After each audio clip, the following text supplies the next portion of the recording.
Voilà, je suis là en début d'après-midi pour faire un point avec le ministre en charge de la sécurité sur le déroulement des élections. Dans le contexte de crise sanitaire que nous connaissons dans notre pays, qui est le Covid-19. Je vous disais il y a quelques jours que nous avions choisi ce centre-là, le SECOGEC, pour coordonner l'ensemble de nos activités de suivi et évaluation. Riposte vis-à-vis de la pandémie et toutes les décisions stratégiques ou politiques qui doivent être prises sur la base d'une plateforme qui est ici quotidiennement et qui se réunit et qui nous remonte les informations. Aujourd'hui, la concentration va aux élections dans notre pays et je suis venu ici entendre les uns et les autres sur la situation qui prévalait à midi aujourd'hui. Et donc, nous venons de voir l'ensemble des régions ont fait remonter les informations ici au SECOGEC. Et sur la base des informations qui sont remontées, qui ont été vérifiées par les différents services de la police nationale, de la gendarmerie, de la garde et même de l'armée, et certains de nos partenaires, on a aujourd'hui à peu près 274 bureaux qui n'ont pas pu ouvrir, mais sur un total de 12 469.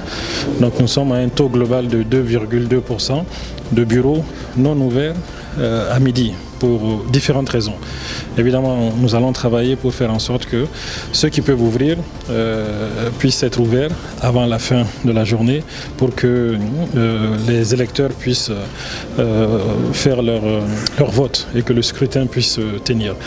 Et donc, à Bamako, à Kayes, à Kidal et à Sikasso, nous avons constaté que tous les bureaux de vote étaient ouverts et ont pu fonctionner normalement. Et l'affluence varie d'une zone à l'autre, mais de façon générale, on peut constater qu'il y a une affluence qui est à peu près satisfaisante. Les efforts vont continuer jusqu'en fin de journée et nous allons faire un autre point avec le ministre et les ministres concernés vers 18h au moment de la fermeture des bureaux de vote. Autre aspect, c'est les dispositifs ou les dispositions que nous avons souhaité prendre avec l'accompagnement de nos partenaires pour la prise en charge de la pandémie Covid-19 dans les bureaux de vote. Nous avons fait un point sur cela aussi. On est à peu près satisfait, mais il y a des défaillances qui ont été observées dans certains centres et dans certains bureaux qui sont en train d'être corrigés au fur et à mesure. Et d'ailleurs avec l'aide des votants, parce que certains des électeurs qui se présentent dans ces bureaux-là, dans ces centres-là, parfois nous font remonter l'information directement et nous essayons de corriger au fur et à mesure. Donc voilà la situation électorale aujourd'hui à midi que le ministre de la Sécurité et le ministre de l'Administration territoriale viennent de nous faire ici dans ce centre de coordination et de gestion de la crise.